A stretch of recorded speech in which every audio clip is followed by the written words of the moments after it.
It's 6 o'clock in London, and we're clearly not there. It's 1 p.m. in New York. I don't think we're there either. It's 1 a.m. in Hong Kong, definitely far too sunny. Well, 3 a.m. in Sydney, middle of the night, that's not where we are at the moment, although it could have palm trees. 10 a.m. in San Francisco, well, we could be getting closer, but actually we're geographically some way distant. And 10:30 at night in Mumbai, clearly not there either. Greetings, good morning, good afternoon, and good evening, depending on where you are in the world today. Ladies and gentlemen, my name is Patrick L. Young.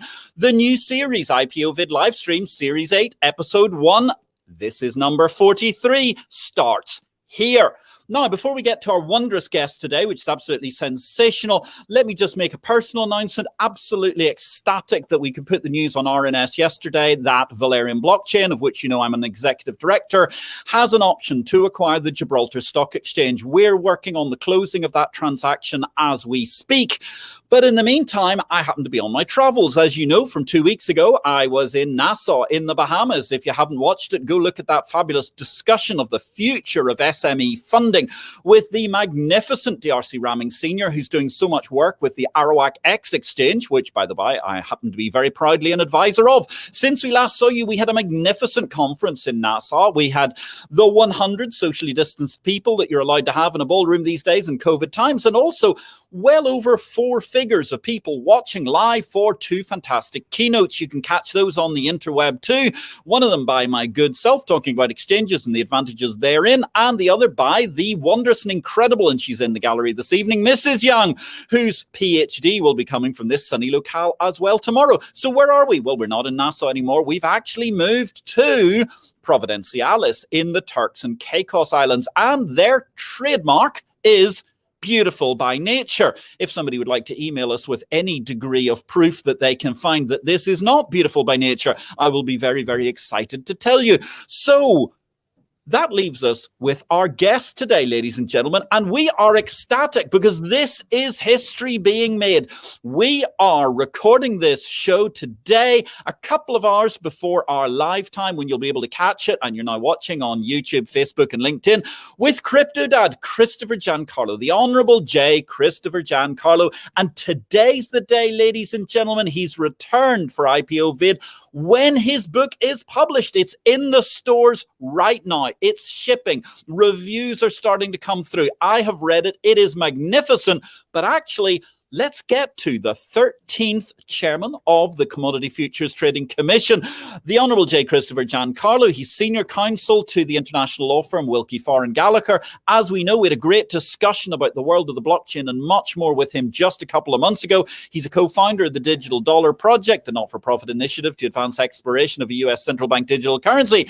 And as I say, here we are. CryptoDad, the fight for the future of money, has been released today, October the 26th, 2021, by John Wiley Sons. Thanks to the great PR team, by the way, for all the backup in preparing for this event. Christopher, now, where in the world are you today? Patrick, great to be with you. Gosh, I wish I was with you, but I'm just outside New York City in Bergen County, and it's a leafy, somewhat wet autumn day here, but toasty warm inside my home study, and it's great to be visiting with you. And I feel the sunshine and the warm breezes blowing across the Zoom screen. So it's terrific to be back with you today. And as you mentioned, it's a day I'm very excited about because it's the day that my new book is being released. And I'm so excited about talking to you about it this morning. It's absolutely marvelous. And I really was delighted to get a galley proof a few weeks ago. I noticed actually one of the things that impressed me about the galley proof was they'd marked the copyright as 2022. And I thought that was only appropriate, that you should be published in the future, because this is a book. Projecting into the future. That's what we're all doing here, projecting into the future. So tell us a little bit about CryptoDad. Give us a high level view. Well, so Patrick, I wrote the book to kind of get across to just ordinary people. When you write a book, the first thing you have to decide is, who are you writing for? And my editor said to me, are you writing for people inside the Beltway? Are you writing for people outside? Who are you writing for? And at the end of the day, I'm writing for my neighbors. I'm writing for my friends. I'm writing for everyday people. I'm writing for cashiers in supermarkets. I'm writing for the dentist down the road. I'm writing to tell people that the money we use every day, day in and day out, is changing right before our eyes. the next decade is going to see so much change in financial services and, more importantly, in money itself than we've seen in changes in money in a century or certainly several generations or more. And that money is becoming decentralized, it's becoming tokenized, it's becoming borderless, and it's becoming digital. And we're really in a battle right now for what values is that money going to carry with it? Is it going to carry the values that we're accustomed to in our democracies, values of the rule of law, values of economic independence and economic privacy? Or will it carry other values like government surveillance or commercial exploitation? And more importantly, the ability to censor our use of that money. So that's the fight for the future of money that I talk about in my book. And I've written this for everybody to understand that this change is coming, and the time to speak up and make sure that the right values, the social norms that we expect in a democracy, are imprinted in that digital money that's coming very, very soon. So that's a fascinating high-level view, and it is such an exciting message. And indeed, one of the things I noticed in your book, you quoted Sir John Cunliffe, who's the Deputy Governor of the Bank of England, and he was talking about every few generations there's a kind of debate about money. But certainly, I mean, you know, you and I have been around the block for a number of years. I can't remember anything like the debate over the future of money that we've been enduring in the course of the last 3, 4, 5 years. It's quite sensational. Absolutely. You know, up until the early 20th century, most money was benchmarked to a commodity. Yep. And that commodity was gold. And then after World War II, the world decided they're going to benchmark value of money around the world to a form of money. That is the US dollar. And, you know, benchmarking global currencies to one currency is a relatively modern idea. Throughout most of history, it has been benchmarked to a commodity. And so it raises some really interesting thoughts here as we go to a world where we now have digital commodities like benchmark, like a Bitcoin. Do we remain in a world where the world's values are continue to be benchmarked to the dollar? Or could we see a time where they become, because perhaps of loss of value of the dollar through inflation or other things, could they become benchmarked once again to a commodity, but not an earth commodity, not a natural commodity, but maybe a digital commodity? Isn't that an interesting concept? It's so fascinating. And I mean, this is something that I talked about in Capital Market Revolution even 20 odd years ago, in terms of being able to value against assets and having very rapidly tradable digital currencies, digital assets, and so on. And you've brought that out in your book. But let's take a step back a little bit, because I got to say, I loved the layout of the book. Personally, of course, as you mentioned, I'm a car guy, and you're a car guy too. And you gave us really genuinely a book that's a road trip. I think the movie has got to be something very exciting in the near future. And you break it up into these really interesting sections, starting with your own personal history. Because you began, I mean, a far from the madding crowd of digital currency on your career path. Absolutely right. You know, we all bring to our life experiences those background issues. And so I wanted to lay out for folks sort of my own unique story. You know, my ancestors coming to America, my parents exceeding their parents' expectations and my parents' expectations for their own children, to go into this world and bring something of that experience to bear. But also, like you mentioned, I'm a car guy, and I see so much of life as very much of a journey. You know, it's an iterative journey. You learn from experiences you've had, and you build on that. Just as when you set out on a road journey, you know, roads lead into. And I begin the book actually with lyrics from a song that I wrote back in high school with a friend of mine about a road journey, because very much I think that journey, as we call it, down the rabbit hole of cryptocurrency, is one that we all come to in a unique way until we have that eureka moment that, wow, money really is changing. And you know, I talk a lot about the changes that the internet has wreaked to the information economy, the information world, and how, you know, intermediaries like Kodak that we all depended on at one point in time to acquire film, to develop film, to be able to make film transferable and viewable by others, is gone. The internet has completely transformed that. Now we send a photograph around the world in a second. And yet for some reason, we still expect that the money we've known for generations is not going to itself be changed by the internet. I think it's naive to believe that the way the internet has changed photography, the way the internet has changed information, the way the internet has changed retail shopping is not going to have the same dramatic transformational impact on financial services and money itself. I think it's completely naive to believe that. In fact, I think the right answer is it's going to be as transformational, if not more, on financial services and money. And those of us that are seeing that, I think, have a duty to let our fellow citizens know that it's time for a free society to speak up and make sure the values they expect in money, make sure they're encoded in that new form of digital money that's certainly coming. It's a super point altogether. I mean, actually, if I just hold on a second now, you were stating something about the change towards photography, and I think that encapsulates it. I mean, the selfie culture that we've got at the moment, and the way, as you say, modern money is essentially something that evolves from a period in time when people were still standing behind things on tripods that took a minute to expose, and you had to wear a curtain over your head in order to make sure that you didn't blank the negative. And even if you look at post-war money, I mean, the post-Bretton Woods money, we're still talking about a very, very analog post-box brownie, but nonetheless mechanical-like era. It's really... Patrick, let me just pick up on that point. Talk about it. So photography changed in the way you could just take that photograph and send it to me or anywhere across the globe in a second, right?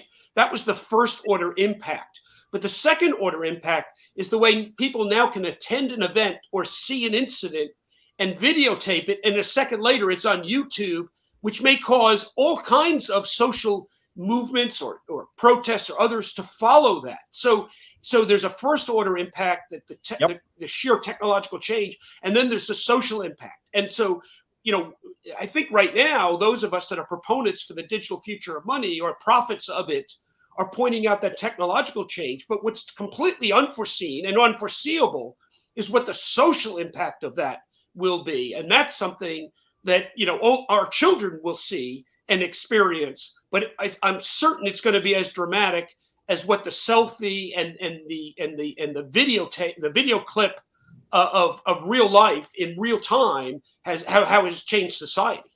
Well, I mean, absolutely. And you think about, where we were early in our careers, we both worked for interdealer brokers at one point in time, and you look at how that was an archaic system. I mean, you had bits of paper that got stamped and franked with a timestamp, and you wrote on them and you stamped them again, and then you telephoned somebody and so on. But the actual data trail that was encoded ended up being the square root of nothing as far into the mid-1990s. Whereas you look at now, the third order magnitude is not just the social effect, it's the total stream of data that suddenly says, on 100 million networks, it can say Patrick Young is in the beautiful by nature Providencialis and the Turks and Caicos, and he's talking to Christopher Giancarlo, who's in upstate New York. And then you get this enormous amount of information, which, as you pointed out, can be used for nefarious means by a government or another actor, as well as being used for good, to simply say, wow, you're in Providencialis. Why don't you go to the cafe round the corner when you need a coffee after a hard-earned discussion with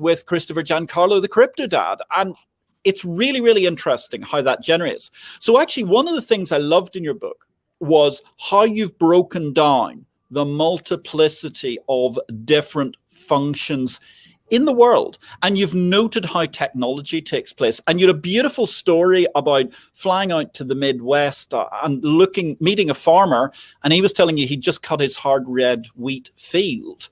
But he'd obviously done it in the middle of the night. And I think that was a great use of technology. It was really interesting. Yeah, that was one of those moments where the light bulbs go off that the world really is changing. The CFTC oversees most of the world's key commodity derivative markets. And they're key not only because they allow people that have risk in the price of those commodities, but also it's where the pricing actually takes place. The world price for cotton is set in U.S. derivative markets. The world price for oil, as we know, is set in U.S. markets, in the derivative markets, not in the spot markets. And it's a point that I established for a very important reason in my book, is because if we get it right, the world price for crypto could be set in deep and liquid U.S. derivative markets. But the eureka moment was I flew down to Bardwell, Texas, which is about an hour and a half south of Dallas, to visit a cotton farmer, because I really wanted to understand better the process of cotton production, how a cotton gin works, how cotton is sold, et cetera, et cetera. Part of my duties as chairman of an agency to better understand the antecedents of a lot of the products we oversee. And as we were driving in his pickup truck out to go to visit the local cotton gin, we passed by a field, and this was like March or so, and I noticed the field had just been cut. And so just chatting along with the farmer, I said, I see that field's been cut. Is that winter wheat? Because I just, it's just the winter's ending, so it must be winter wheat. And he said, yeah, we cut it last night. And then we're just riding along, and I'm thinking about that. And suddenly it hit me, you cut it at night? Being sort of very analog in my thinking, I said, how could that be? And he said, oh, you want to see something cool? He pulls his truck over. Now, this is like a 20-year-old truck, and the farmer's in blue jeans and overalls. You think this is the last person to be totally digitally networked. He pulls out his iPhone. He gives it a couple of swipes, and he hands it to me. He says, check this out. And in it, I see mostly black, but I see what looks like headlights moving along. And it's clearly shot from the top looking down, and another set of headlights next to it. And I said, look, I can't make heads or tail of what is this? And he said, well, the one on the left is my tractor, and it's pulling a cart. And on the one on the other side of it is my harvester. It's my combine. And I'm in the tractor. My son's in the combine. He's cutting the wheat, and it's using vehicle telemetry to keep them close by side. And the combine is being guided by GPS, and the whole video is being shot by my drone. And I said, so let me get this right. You and your son cut this entire field in the dead of night? And he said, yeah. And I thought to myself, wow. I mean, if you think about agriculture, farming, since the dawn of civilization has been a daylight activity, and it's been a labor-intensive activity. Now, because of precision farming, because of GPS, because of basically exponential digital technology, two people can harvest an entire field in the middle of the night without reams of farm hands and without the daylight necessary to conduct farming. Farming is now a 24/7 activity that can be done with a minimal amount of human labor. I mean, that is a huge transformational change. And I learned a lot more about what's now called precision farming during my time at the CFTC, the amount of efficiencies that the digital technology has brought to farming. I'll give you one other example. There are now land-based drones that can move along furrows in a field and use photocells to identify precisely the weeds that are growing, and then mix the exact precise chemical compound to microspray that weed and not the crops only in order to control weeds. Now, when you think about it, for the technology we've used for the last century is crop dusters, which spray pesticide on everything, the good crops and the bad crops, right? The good crops and the weeds. Now we can target just the weeds precisely and actually, create better natural organic crops without pesticides. It's amazing what this technology is doing to farming. And the light bulb that went off for me was, wow, if farming is moving from, an analog pre-20th century means of production and harvesting to a digital future, to think that the same impact is not going to happen to every other aspect of our life, including the most basic one of all, which is money, I think, again, is naive. It's happening. It's going to happen. The fight for the future of money is taking place today. And it requires all of us to be involved in that change, to make sure the change is one that's salutary to a free society and not corrosive of individual liberty. Absolutely. I'm sorry about that jet ski in the background. Might have been slightly drowning you out. It certainly wasn't precision farming. It was very imprecision riding of a vehicle on the water. But it brought back great summer memories, Patrick. I loved every minute of the jet ski. Yeah, it's absolutely delightful altogether. It's such a nice hashtag first world problem to have. We're here in the beautiful by nature Turks and Caicos Islands today in Providenciales, speaking to Christopher Giancarlo, the former chairman of the CFTC. His book, CryptoDad, is out today. And it's a fantastic book, ladies and gentlemen. I recommend it wholeheartedly. You've got to get out there and get a copy. One of the things I love, and precision farming is a very good example, is lots of great little sidebars. So when you get to the chapter that starts talking about the swaps market, you don't have to have ACFIT. You don't have to go along another 10 pages and try and find something that you're going to find a lot easier to explain. Beautiful little breakout boxes there that explain in simple laywoman's language for everybody how these things work and what they're doing. The agricultural point, I think, is absolutely well made, Chris, and I really love it because, I mean, one of the other things you can actually do now in your John Deere, that's John Deere, who used to be a tractor company, but now call themselves an agricultural technology manufacturer. I do believe they've even got them linked to Bloomberg screens and linked to exchanges. And you can actually measure the amount of wheat that you're harvesting at the time you're harvesting it, and it'll tell you roughly the quality of what you're pulling out. So you can actually hedge it while you're still sitting in your cab. Absolutely incredible. And also the social impacts, extending the lifetime of farmers because they don't have to do so much physical work. So you can work on a farm into your 70s and 80s. And that's actually helping a lot of farmers in the USA in particular, who have been really the early adopter here. It's sensational. And that brings us all the way round to money. So on the journey, and by the way, I compliment you. You had a lovely quotation from, I think it was Track Rod magazine in the early 1970s, from Michael Costin, who's a genius of cars. For those of you who are interested in Formula One, you'll all remember the Cosworth Formula One engine. Well, he was the cause of Cosworth.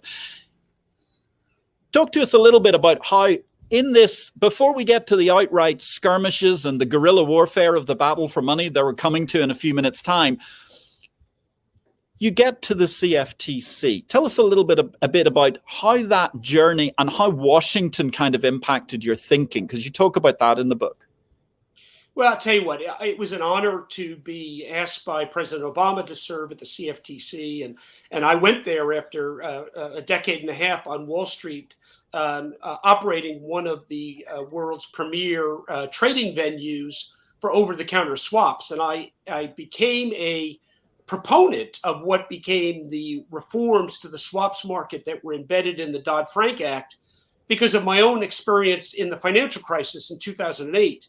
My firm, GFI Group, had grown into the world's largest marketplace for market makers in a type of swap called the credit default swap. And I explain what credit default swaps are in the book and why they're important. They're basically the bellwether as to the credit quality of major financial institutions interacting with other financial institutions. And in 2008, as the crisis was building, I was getting calls from officials at the New York Federal Reserve asking me what we were seeing in the marketplace. And I was telling them, well, we're seeing very dramatic changes in the credit quality of some of the biggest names.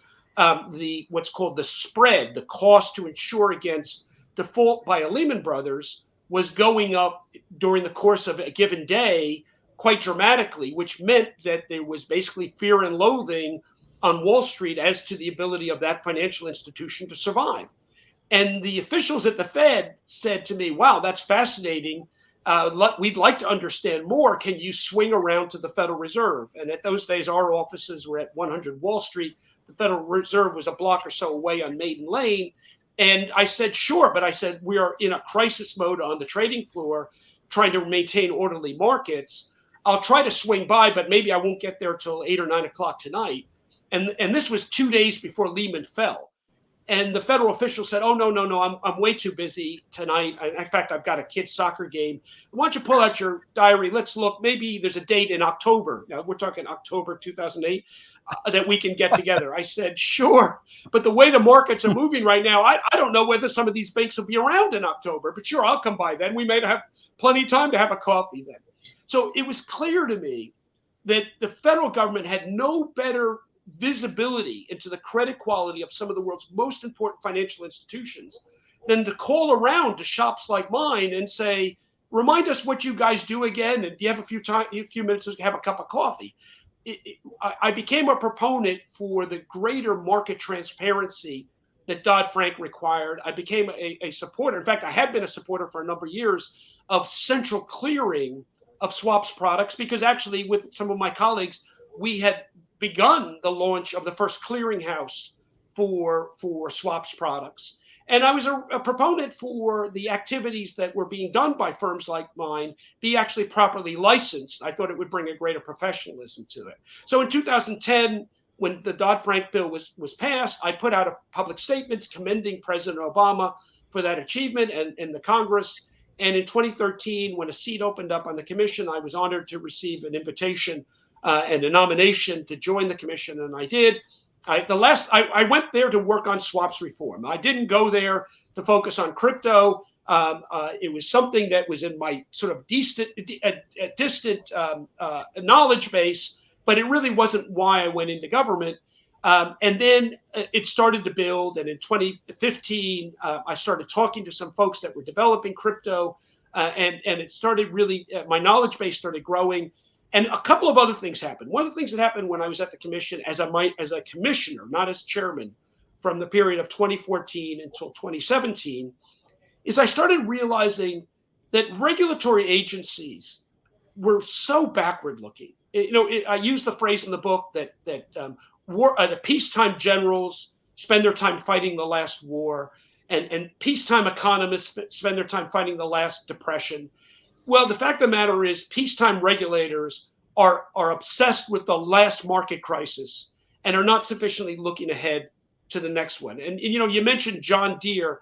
I remember one meeting I had with officials from the U.S. Department of Agriculture, and I was asking them how they calculate farm yields that go into some of their crop protection programs and others, crop insurance programs, which the CFTC helps supply them with information.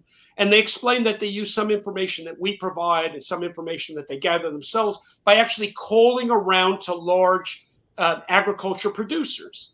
And I said to them, well, do you use any of this John Deere data? Because you mentioned John Deere as a precision technology manufacturer. John Deere is actually quickly becoming a data company. Why is that? Because all of these precision tractors are gathering data and beaming it up to the satellite.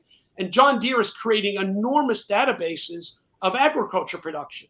And these guys from the USDA said to me, oh, no. That data is way too good. It's much better than anything we have. We don't have access to that data. So the fact of the world is the private sector is always moving so much farther ahead of the regulators. And so I thought, well, if I ever became chairman of this agency, I'm going to take that huge rear view mirror that's stuck on our windshield. I'm going to take it off and say, look forward, everybody. Let's stop focusing on 2008. Let's start seeing what's coming down the road. And so to my surprise, Donald Trump was elected president. And to my even greater delight, he appointed Gary Cohn, the former chief executive of Goldman Sachs, as his director of the National Economic Council. Well, now I knew Gary going back to my days on Wall Street. Goldman Sachs was an important client of my firm. He was the representative. I knew him. So within days of him being picked for that job, he gave me a call and said, hey, how you doing? Do you like what you're doing? Are you happy in it? If you were to become chairman, what would you do? And I talked to him about this. We got to take a forward-looking view. We've got to start, as a regulator, start using some of these new technologies ourselves. Machine learning, pattern recognition, big data analysis. We've got to get some of these data sets. We've got to better understand it. And we've got to start preparing for the digitalization of financial markets. And he said, wow, I really like that approach. I'm going to have a word with the president-elect. And he called me back and he said, look, he doesn't need to interview you. If you want the job, you're going to be chairman. The only thing I ask from you is we'll get you sworn in on day one. You got to hit the ground running. He said the objectives are job creation and economic growth. Job creation, economic growth. And every time in my book, I recount my interactions with the administration, it was always those two mantras: job creation, economic growth. And pretty much they left me alone at the agency. I went forward with a very forward-looking, technology-driven agenda. in the spring of 2017, we launched Lab CFTC, which is meant to be our internal stakeholder in the digitization of markets. And we appointed a really dynamic leader, a guy named Daniel Gorfine, to head it up. And immediately we started doing an analysis of crypto. And this is even before any of the large exchanges in the US approached us about greenlighting Bitcoin futures. We had begun an analysis process. In fact, we began a process where every Friday there'd be a presentation on a basket of key commodities overseen by the CFTC, and we made Bitcoin part of that basket. We actually did a tabletop exercise where we did some Bitcoin mining synthetically, but we did Bitcoin mining in the chairman's office with all commissioners present and members of the senior staff to understand what was involved in it. And that was back in 2017. So we were really trying to get ahead of the curve and turn things from a backward-looking focus to a forward-looking focus. And I think that prepared us well when those applications came in the summer and fall of 2017 by the CBOE and the CME, Chicago Mercantile Exchange, to launch Bitcoin futures, which successfully launched in December of that year. I think that's fascinating altogether. I'm going to give you just a couple of seconds. I'm going to just talk to the audience here. I'm sure you need a little drink. I noticed that beautiful silver roadster you have over your shoulder with the CryptoDad picture behind it. Everybody needs a pit stop now and again. I'm here with the CryptoDad. He's CryptoDad Talks today, the Honorable J. Christopher Giancarlo. We're talking about his new book, CryptoDad, which is The Fight for the Future of Money. It's out today. You can get it on Amazon.com and in bookstores across the world. It is a must read, ladies and gentlemen. If you don't understand Bitcoin, you don't understand swaps, you're terrified of the concept of agricultural futures, this is actually a great book for you because it's a super road trip, a journey that you can manage to understand what's going on and appreciate what is happening in the future of finance. And at the end of the day, everything in life in some way or another boils down to money. Even in the paradisical Turks and Caicos Islands, we're here today in Providenciales looking over the Silly Creek where you can hear a hive of activity in the background as the property boom continues and people are busy building for the future. So, Christopher, I mean, it's really interesting. You're talking there about, central bankers. You're talking about regulators always looking in the rear view mirror. I love the point about the fact that, yes, the regulators and their economists are always looking towards the last crash, not the current one. And indeed, I applaud you because, we just had John Cunliffe, who was mentioned earlier in this discussion from the Bank of England, saying there's now an urgency over what we've got to do with cryptocurrency. And I've got to say, I looked at that and I sort of thought, yes, well, if you haven't been listening for 20 years, then there is an urgency all of a sudden. Whereas, CFTC under your chairmanship, you were looking at this for 4 or 5 years. Explain to me, where did the first kind of interactions politically take place in Washington, D.C.? Thanks, Patrick. And by the way, thanks for that pit stop. As they say in Formula One, it was a splash and dash. You had a chance to grab a sip and jump back in. So I recount a lot of those stories in my book. For someone even not interested in crypto, but might be interested to hear how decisions get made at the highest levels on some important issues, I think you might find my book interesting because I detail some of those. And what's remarkable is how ad hoc, how random some of those decisions, some of those choices are made.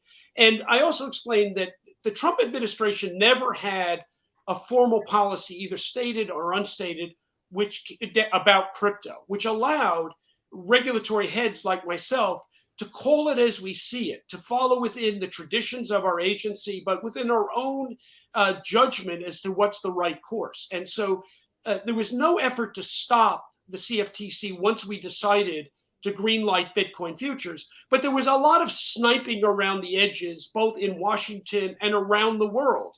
And I recall just a story that just after we greenlighted Bitcoin in futures in the United States, notwithstanding full-page ads in the Wall Street Journal urging me not to go forward with it or not go forward with it as designed, notwithstanding letters from some of the major trade associations demanding that we slow things down and go slower, and notwithstanding, really snide articles in some press publications saying that we were grandstanding, et cetera, et cetera. So there was some sniping around the edges, but we went forward anyway.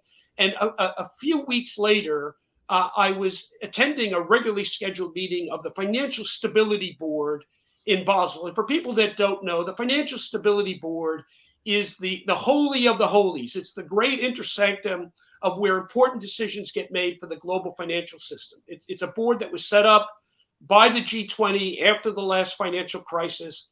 It contains the central bankers and the government treasury officials and of all the world's major economies.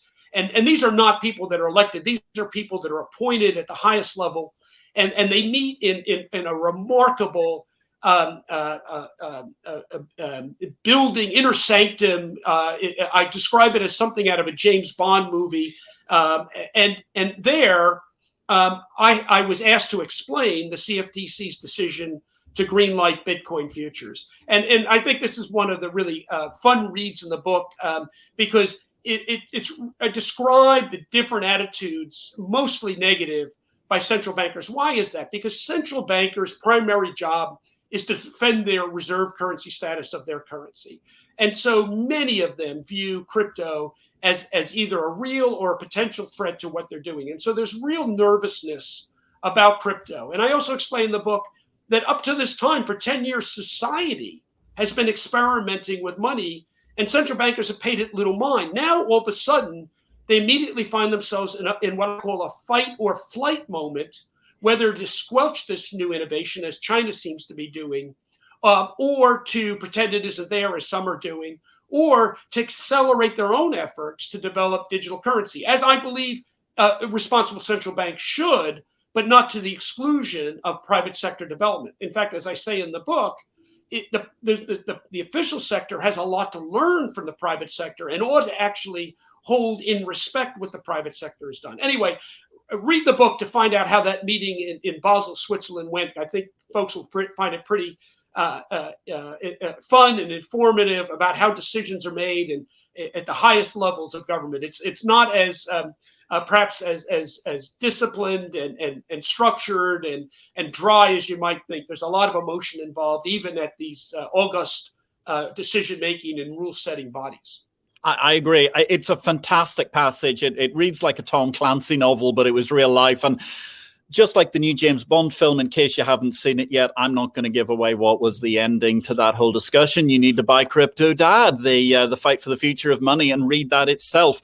And certainly it's fascinating, as you say, that the fight or flight mode that's suddenly taken over in the central banking organization, where until a number of years ago, they really didn't care. I mean, people gave out vouchers and bits and pieces. That didn't really bother them whatsoever if you were getting, something at your gas station that gave you a free car wash. Nowadays, you tokenize it, and suddenly you find yourself in line with all sorts of regulators who are attacking and want to know what's going on. And another point. To that point, just hold that. But to that point, I found it remarkable. The recent statement from some senior officials at the Bank for International Settlements said, "Stable coins are not a game changer." I mean, holy cow, they're not a game changer. Every central bank in the world is trying to develop a digital currency, which was something they weren't even talking about 2 years ago.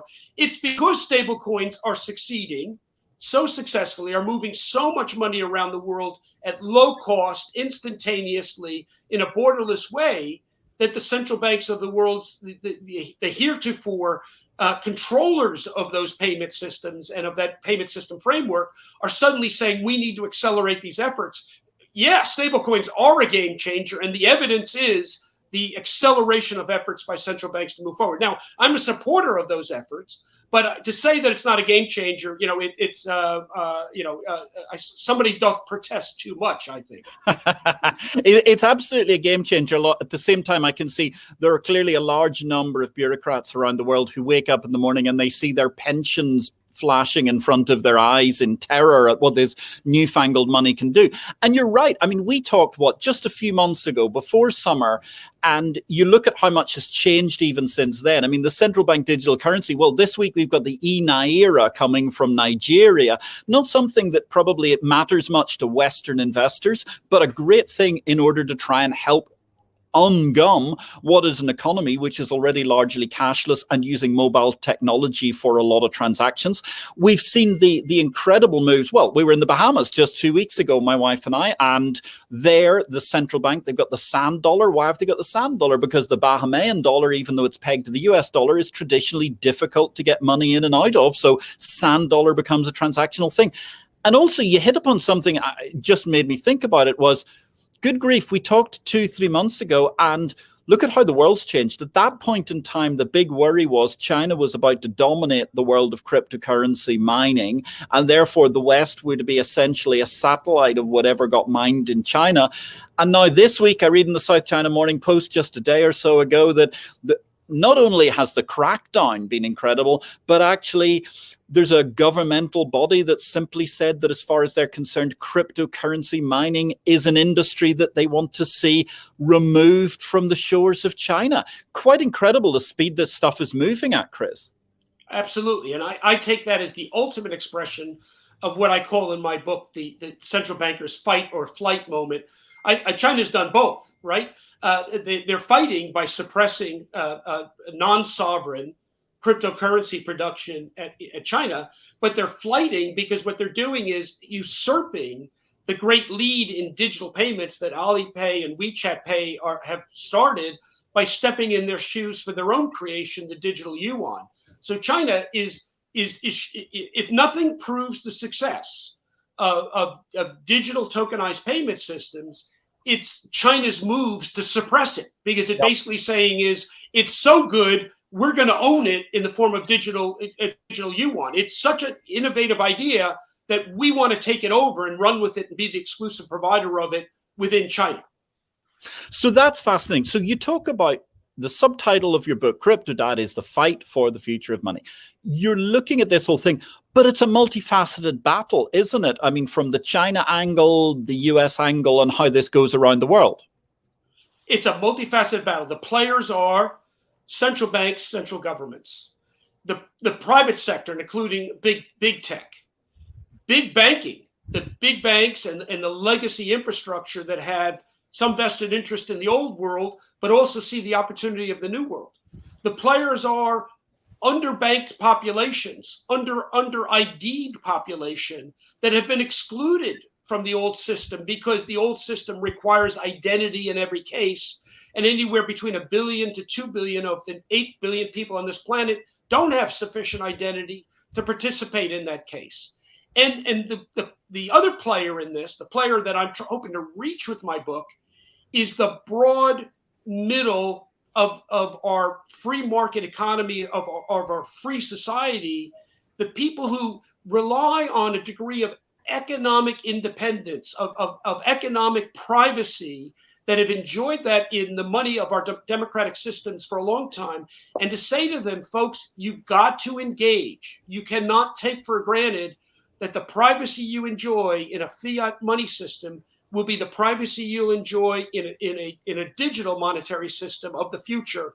We've got to insist that those values that got us here are the values that our children are going to enjoy when their money is digital. And so there's so many groups, there's so many blocks involved in what this fight is shaping up are, but it's happening now. Message to folks: understand that fight and engage in that fight. And I wrote my book for you to understand we cannot take anything for granted, certainly not our economic privacy in the future. And ladies and gentlemen, let me just once again say, you got to buy this book. CryptoDad is an absolutely great read. It's gripping. It's interesting. There's politics in it, which you'll find interesting about the Beltway. I thought was very interesting. There's an enormous amount of insights and other issues. And really, CryptoDad talks today. It's great on the launch day of this book. Chris, thank you so much for joining us. But you know, what I can't help feel is just behind you in your office, you've got that door and we can see your CryptoDad book framed on the right-hand side, the cover. I get that feeling that when you open that door, there's some sort of massive war room behind you, but it's not like World War II. You know, we're used to all of those movies where you've always got those ladies who would be standing around a desk and they'd be moving with big, long sticks, these sort of aircraft and ships around the theater of war. This is really multidimensional. I mean, this battle for the future of money, because you've got skirmishes happening in small stages. You've got local regulators. You've got international regulators. The central banks. It's incredibly difficult to see quite how all of this is going to resolve itself in such a fast-moving marketplace. I agree. But, you know, one of the things I love about free society, love about democratic society is democratic societies don't move forward in a linear organized fashion. In fact, the reason I use the road theme as the theme for my book is roads meander. Roads go on and they go through turning points and then they settle down and they go through other junctions and they go over mountains. And democracies evolve in the same way. And every generation has got to battle for its values, lest those values be usurped by politicians and others. And I don't spare politicians a critical view in my book, because free society has to fight against sometimes politicians, against big industry for those very values. And so the road goes on, and we won't necessarily, it won't necessarily be a clean path. It won't be as in a sense linear as China's doing, because that's not how we roll in free societies. The debate is going to rage, and it's a call to arms. It's a call to arms to people that value their economic liberty to stand up. The money is changing. You cannot fight technology. It is going to happen. So the question is, do we harness it in a way that makes the movement of money lower cost, more inclusive, faster, turbocharges our economy, creates new industries, creates new opportunities, brings more people into economic services and economic opportunities? Or do we simply sit back and let this wave of the internet overwhelm us, and perhaps vested interests, large technology, governments that want our information? Let's not forget, the United States government right now is talking about having access to every transaction we do over $600. The government right now I've heard that 40% of the money in circulation today has been produced in the last 2.5 years. I'd like to find a site for that, but I've heard that. These are not necessarily actions that are conducive to economic liberty, economic stability. And so the battle is taking place today, and free people everywhere have to play a role in that to make sure the values, as I say, that got us here are the values that will be here for our children and our grandchildren. There is a fight underway for the future of money, and the time to engage in that fight is now. That's so interesting, because you've talked a lot about the generational success, which is, let's face it, a watchword of the United States of America. Each generation has been successively more prosperous, but we do seem to be at an incredible cusp, a turning point where a lot is happening. I couldn't help but notice even your historical statistic, which I hadn't realized. I mean, you were talking about the extent of bureaucracy and regulation, and I think it was like 12.5% of all business cost was essentially regulation, even dating back to the Obama era when you first stepped up to the CFTC. Those are staggering numbers, and obviously new money potentially threatens the ability of the old money providers, the central banks, to be as profligate as some may have been in recent years. So looking at the book itself, tell me, what's the part of it that you're most excited about or most proud of in terms of the CryptoDad? Well, as I said, the decision to greenlight Bitcoin futures was one that we knew would have long-term ramifications. And there was a fair amount of subtle and pressure to delay it or defer it or avoid it. There was political risk in making that decision. And yet in making the decision to trust markets, to be the value, to establish the value of this new innovation, and not to assert ourselves as unelected bureaucrats to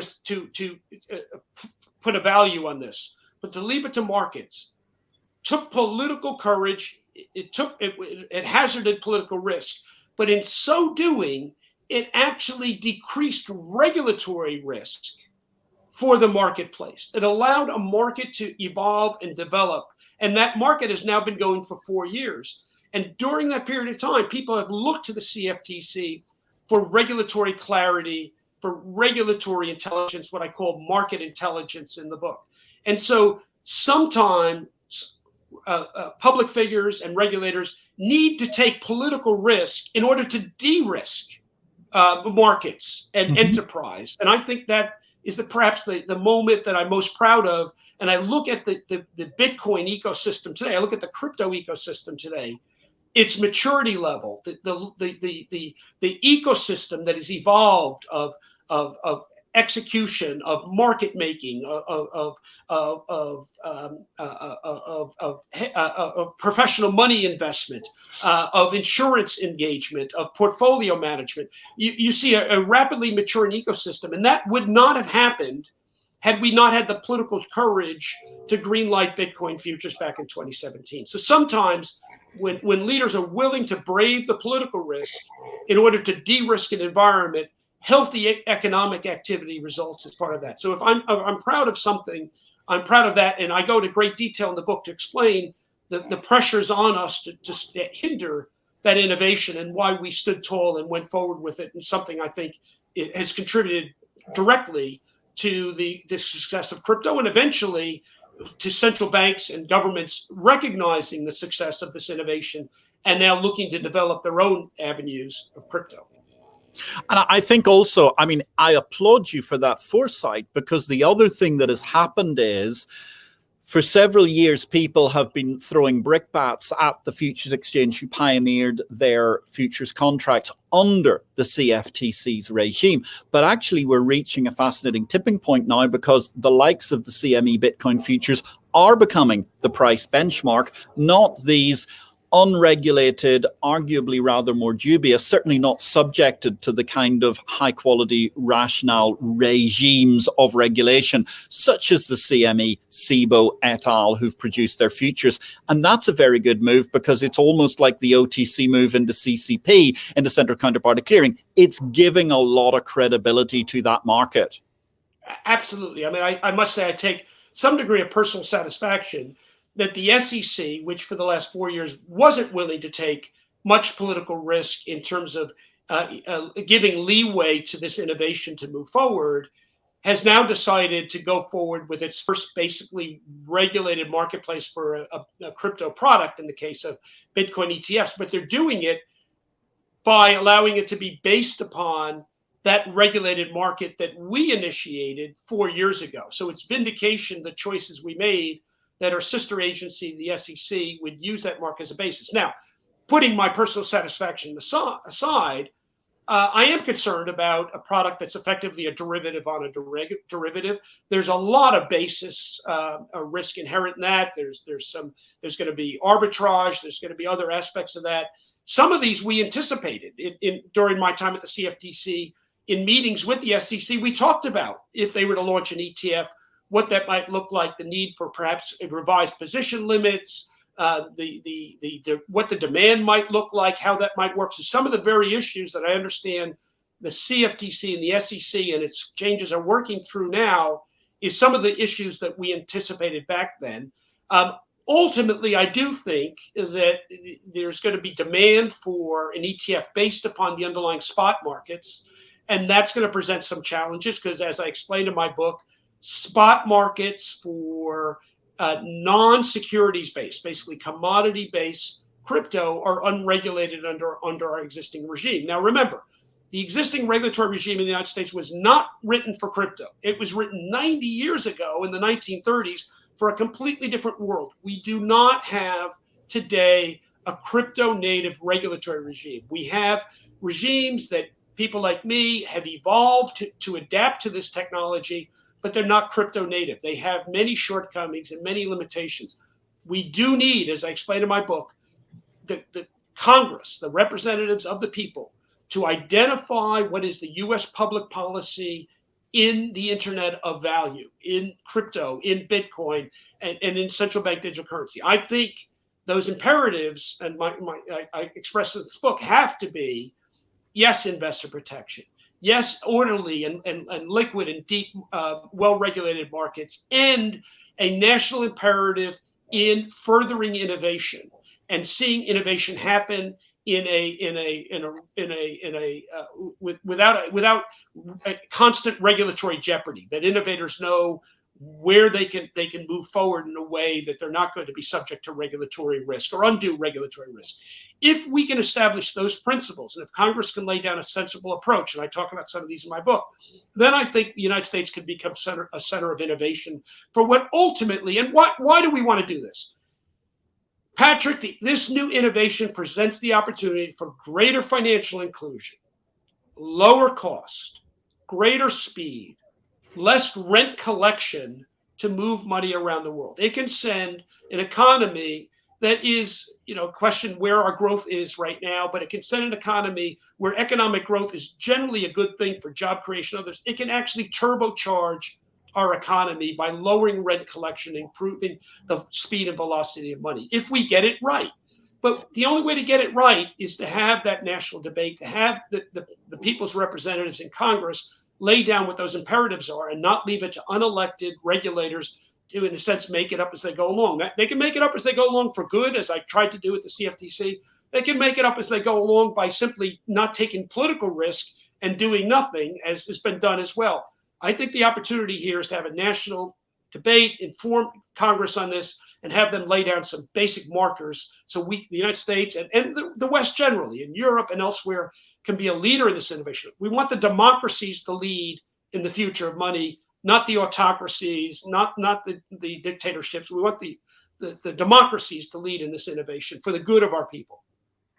Ladies and gentlemen, that is the manifesto of CryptoDad. And you know what? I have to say, there's an old maxim that you should listen to your parents. Well, in this case, when you're looking at the future of money, as Christopher Giancarlo has said today, money is changing. Value your economic liberty. This is the opening of a great debate, and I thoroughly recommend his new book. It's published today, October 26th, CryptoDad, The Fight for the Future of Money. It's a super read. It will be the ideal thing to hand over to people if you're looking for gifts for Thanksgiving, for Christmas, for any other festival the world over. It is going to be a great movement forward for understanding and explaining how technology is interacting with you, as well as what cryptocurrency is doing for you. And let's face it, I echo those. What are we looking for? We're looking for a better world with better money, with better inclusion, with lower costs, with faster speed of transactions. Good grief, I just moved some money the other day and it took 4 days to move some British pounds. No great distance around this earth, ladies and gentlemen. It certainly wasn't as far away as either upstate New York, where we've been speaking to J. Christopher Giancarlo today, or indeed the beautiful by nature Turks and Caicos Islands, Providenciales, where I am today. What a fantastic show, ladies and gentlemen. We're going to wrap this up at this point in time. I'm going to say a huge thank you to Christopher Giancarlo. I'm going to let you get out on the road and take your absolutely wonderful and exciting message out there. It feels to me as if you're in max election mode, actually, Chris, even though you're not running for any offices at this point in time. It's a super day, ladies and gentlemen, in this world. Go get yourselves a copy of CryptoDad. Catch up with us next week. We're going to have the fabulous Peter Leonardos, a one-time analyst of the parish, and now a man in the C-suite of various operations across time. He's going to be talking SPACs, market structure, much more in that show coming up. We'll be still in Providenciales as we run that particular show. All it remains for me to say, ladies and gentlemen, is thank you, J. Christopher Giancarlo, the former chairman of the Commodity Futures Trading Commission. CryptoDad, it's a great book, ladies and gentlemen. Get out there, get your copy, start reading. I wish you all a great week in life, Bitcoin, cryptocurrency, and markets. Chris, thank you very much. Good evening, ladies and gentlemen.